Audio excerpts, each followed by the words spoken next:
खुलुमबाय ब्रह्म इउटुब चेनेलाव दिनै फिन खनसे फरायलायबाय गासैखौबो आंनि नायगिरि आरो साबस्क्राइबार बिथांमोनखौ गोरबोजों खुलुमनाय सिबिनायखौ गिबियावनो जासिहरग्रोबाय नोंथांमोननि गासैबो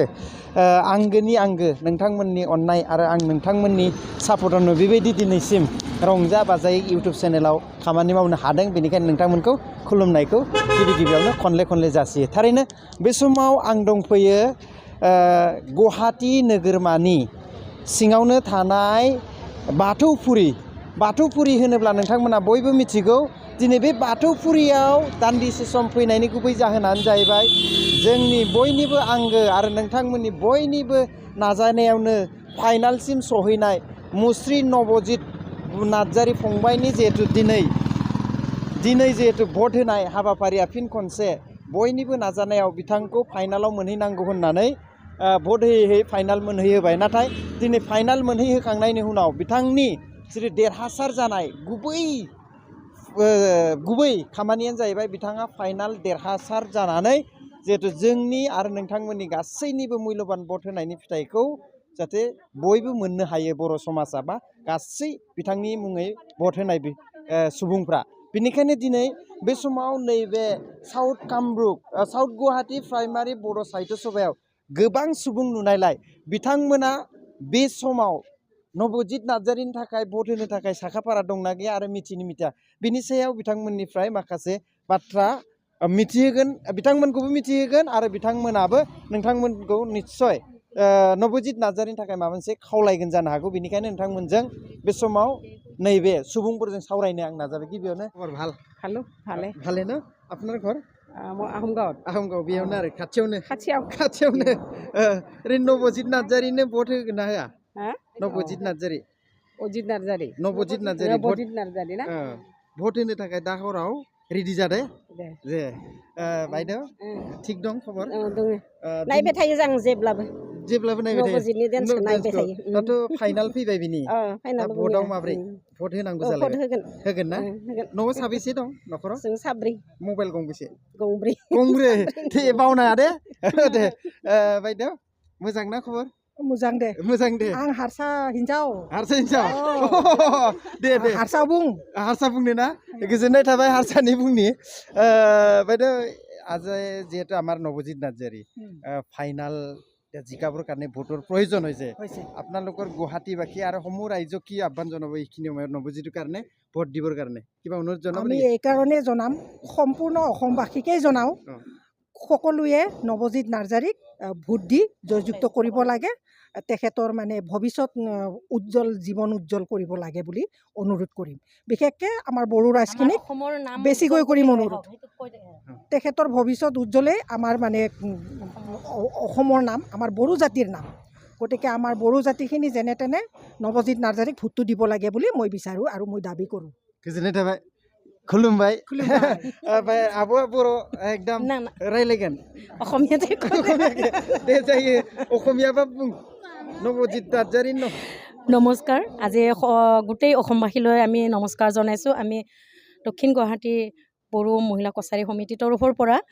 আজি আমি আহোমগাঁৱত উপস্থিত আৰু লগতে আমাৰ দক্ষিণ গুৱাহাটী প্ৰাইমাৰী বড়ো সাহিত্য সভাৰ কাৰ্যালয়ৰ পৰা আমি এই অনুৰোধ কৰোঁ সকলো বড়ো জাতিয়ে লগতে সকলো অসমবাসীকে আমি যিটো Nabajit Narzary GTV dance India ডান্সত আজি জয়যুক্ত হৈছে লগতে আমাৰ অসমবাসীলৈ উজ্জ্বল ভৱিষ্যত কামনা কৰি আজি যাতে অসমৰ নাম উজ্জ্বল কৰি আনে তেখেতলৈ অশেষ ধন্যবাদ দিছোঁ আৰু লগতে তেখেতৰ গুৰু তেখেতৰ মাতৃ তেখেতৰ দেউতা সকলোকে আজি আমি অনুৰোধ জনাইছোঁ যাতে তেখেতে অসমলৈ উজ্জ্বল কামনা ভৱিষ্যত আগবঢ়াই লৈ আহে লগতে আমি বড়ো জাতি হিচাপে ট্ৰাইবেল হিচাপে তেখেতক আমি ভোট দি জয়যুক্ত কৰিছোঁ আৰু সেই সকলো বড়ো ৰাইজকে আমি আজি নৱজিত নাৰ্জাৰীক ভোট দি জয়যুক্ত কৰিবলৈ অনুৰোধ জনাইছোঁ ধন্যবাদ ঠিক আছে गोजोननाय थाबाय गोबां मोजां बुंबाय गासै माबा मोनसे बुंगोन भटखौ होगोन दे भटखौ होगोन ना नोंहालाय होगोन जोंबो होगोन ना गिबियावनो आं अरुण ब्रह्म इउटुब चेनेलखौ बरायदों जोंनि दा जितु डान्सिं बे कम्पिटिसन सोलिबाय थानाय GTVआव बिखौ नवजित नार्जारीखौ माने बयबो भट होनानै देरहागोन होननानै आं आसामनि गासै रायजो राजाखौ खावलायो आरो जोंबो होनानै बिथांखौ देरहाहोबाय थानाय बायदियै आरो नैबे सप्तायावबो जोङो होनो थाखाय खाजु जों होनानै बिथांखौ माने अखमाव गोजों मुं लाबोगोन होननानै आसा खालामो बोराइ बाथौनि सेरावबो बिथांनि थाखाय बोर बिनाय जायो आरो लोगोसे बिथाङा देरहागोन होननानै आसा फारियो बेयावनो आं बिसोन दोनो जै बर'नि जै बर' हारिनि जै जै नबजित देरहानायनि जै नबजित देरहानायनि जै दे गोजोननाय थाबाय नबजितआ निस्सय देरहागोन बेयाव साउथ गुवाहाटी प्राइमारि बर' साहित्य सभायाव आं दा दंफैयो बेयाव गोबां गेदेमाफोर दङ साउथ कामरुप गुवाहाटी प्राइमारि गुवाहाटीनि साउथ गुवाहाटी प्राइमारि बर' साहित्य सभानि आफादगिरि आदाया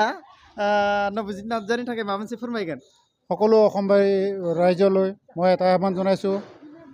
যাতে অসমৰ সুনাম কঢ়িয়াই আনিব পাৰে আমাৰ নৱজিত নাৰ্জাৰীয়ে লগতে আশা ৰাখিছোঁ আমি সমূহ বড়ো জনজাতীয় ৰাইজে বা আমাৰ অসমবাসী ৰাইজে তেখেতক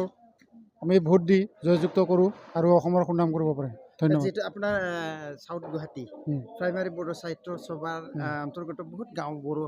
ৰাইজ আছে তেখেতক লোকক কি জনাব আমাৰ সাউথ গুৱাহাটী বড়ো 45খন গাঁও আছে আমাৰ 45খন গাঁৱৰ সমূহ ৰাইজকে মই অনুৰোধ কৰিছোঁ নৱজিত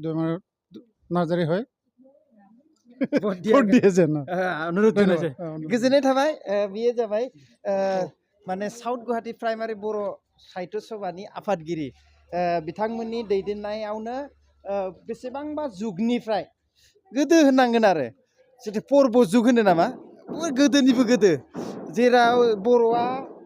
पृथिबियाव जोनोम जानाय बे जोनोम जाजेननायनिफ्रायनो बे गुवाहाटी नोगोराव बर'फ्रा दंखायोमोन आरो दाबो दङ जोबोद बाख्नायथावना आं दा बेयाव नुजाफैनो मोननानै जोबोद गोजोननाय मोनदों आरो आदाखौ एसे हेन्डशेक মই বহুত আনন্দ হৈছে যে সাউথ গুৱাহাটী প্ৰাইমাৰী বড়ো সাহিত্য সভাৰ যিটো কাৰ্যালয়ত উপস্থিত হয় আনন্দ মানে বড়োকে মই বড়ো বুলি ক'বলৈ মানে গৌৰৱ অনুভৱ কৰিছোঁ गोजोननाय थाबाय बेनोमोन दिनै साउथ बे भिडिअखौ बानायनायनि गुबै उद्देश्यआ जाबाय बे साउथ जिहेतु गुवाहाटी नोगोरावबो गोबां बर'फोर दं आरो बिथांमोननि गोसोनि साननायफोरखौ बर'नि सायाव बेसेबां मरम अननाय दङ थारैनो बेखौ मिथिनो थाखाय आं हाबफैदोंमोन ओरैनो बिथांमोना बर'नि सायाव जेरै बर'नि थैया गरम बेबायदिनो बिसोरनावबो बर'नि फारसे ओरैबायदि अननाय दङ जोबोद बाख्नायनांगोन आरो जिहेतु गोबाव सम जोंनि बर'आ गुवाहाटीयावल' बर' भाषा रोङि गैया आसामावनो गोबां खना खना बर' रोङि सुबुंफोर दङ माने बर'आ एसे भाषाया माने गोदोसोना थादोंमोन नालाय दा खिन्थु बांसिनै बेयाव जाखांबोफिनबाय दा नैबे नेहाथारिमोना नेहाथारि आदाबो दङ बिथाङाथ'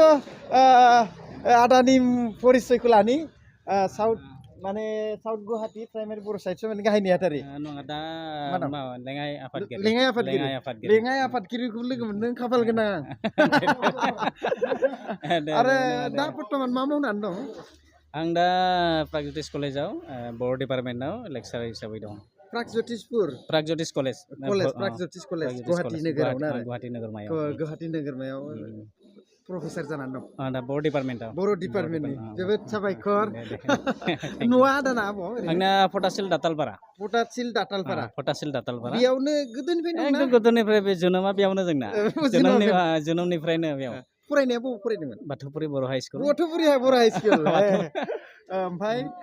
बर' बिजोंजोंनो फरायनानै बर' बिजोंजोंनो एकदम क्लास 1 निफ्रायनो बर' बिजों फरायनायजों कलेज लेभेलखौ फरायनाय कलेज लेभेल प्रागज्योतिष कलेजावनो फरायनाय ओमफ्राय दा बेयावनो आं बर' डिपार्टमेन्टआव लेक्सारार जानानै बिराद खाफाल गोनांलै नबजित नार्जारीनि थाखाय आं भट बिनो फैदों नोंथाङा मा बुंगोन बे समाव बिथांनि थाखाय आं गासै जेसेबां आसामनि गासै बर' रायजो राजाफोर दं बिथांमोननिसिम आं खावलायनो नागिरगोन जाहाथे बिथांनि फेभाराव भट होयो जाहाथे देरहाना फैयो बर' हारिनि नाम एसे जौगासार खालामनो हायो जिहेतु नोंथांमोननि गुवाहाटीयाव गोबां समनिफ्रायनो जिहेतु भट होनाय बिदि बर'नि थाखाय माबा मोनसे बादायलायनाय बा गोबां भट होनो खावलायनायखौ नुबोदों आरो दिनैबो नोंथांमोना निस्सय बे समाव सावरायदों बेखौ आं लोगो मोननानै गोजोननाय मोनदों